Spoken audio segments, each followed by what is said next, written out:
जय श्री राम। प्रिय भक्तों, आज का जो वीडियो है वो किसी साधक का प्रश्न है।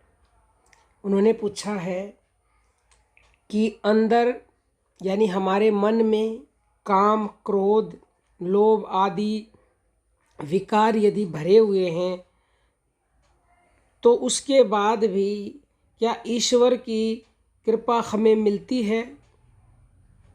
बहुत अच्छा प्रश्न है, क्योंकि आज सबके मन में तकरीबन 90% क्या 99.9% लोगों के अंदर ये बीमारी है, काम, क्रोध, लोभ, मोह, अहंकार की। ये छुड़ाए नहीं छूटते हैं। तो देखिए, ईश्वर की कृपा तो सब पर समान रूप से है, यानी जिनके मन में काम, क्रोध, विकार भरे हुए हैं वह भी ईश्वर की दया का समान भाव से अवश्य ही पात्र हैं, पर अज्ञानवश वह भगवान की दया का लाभ नहीं उठा सकते।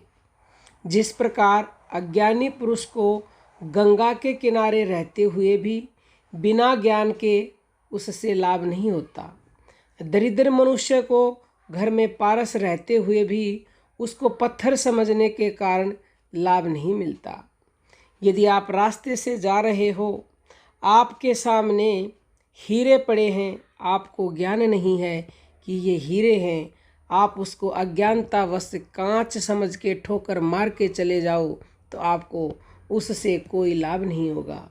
इसी प्रकार ईश्वर का तत्व न जानने के कारण अज्ञानी उससे लाभ नहीं उठा सकता, क्योंकि ईश्वर के विषय में जो जितना जानता है वह उतना ही लाभ उठा सकता है।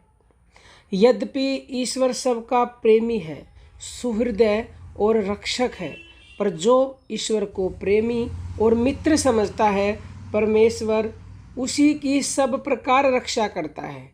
जो उसको ऐसा नहीं समझता, उसकी रक्षा का भार ईश्वर पर न होने के कारण उसे ये काम, क्रोध आदि डाकू लूटते रहते हैं।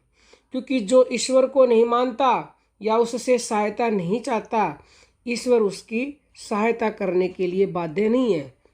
जिसकी जैसी भावना वैसा ही फल पायो।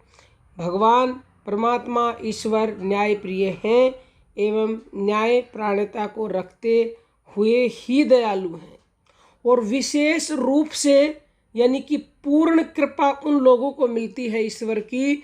भगवान ने गीता अध्याय 10 के श्लोक नंबर 9 में कहा है कि जो भक्त निरंतर मेरे में मन लगाए रखते हैं, मेरे में ही अपने प्राणों को अर्पण करने वाले हैं और सदा ही मेरी भक्ति की चर्चा खुद करते हैं और दूसरों को मेरे गुणों का प्रभाव जनाते हैं तथा गुण और प्रभाव सहित मेरा कथन करते हुए ही संतुष्ट होते हैं और मुझ वासुदेव में ही निरंतर रमण करते हैं, जो मेरे प्राण हुए भक्तजन संपूर्ण कर्मों को मेरे में अर्पण करके मुझ सगुण रूप परमेश्वर को ही तैल्य धारा के समान अनन्य ध्यान योग से निरंतर चिंतन करते हुए भजते हैं, तो ऐसे मनुष्यों को मेरी पूर्ण दया मिलती है, पूर्ण कृपा मिलती है। लेकिन समान रूप से सब पे बरस रही है।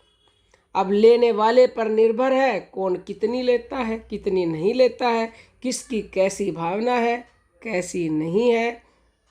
तो आप भी पूर्ण कृपा पात्र बनना चाहते हो तो निरंतर तैल्य धारा की तरह भजन कीजिए। भजन पूर्ण कृपा मिलेगी, पूर्ण कृपा। कोई भी प्रश्न हो तो 9958515054 पर व्हाट्सएप मैसेज करें या यूट्यूब पर मैसेज करें, जवाब जरूर मिलेगा। अब हम अपनी वाणी को विराम देते हैं। सभी साधकों को प्रेम भरी जय जय श्री राम।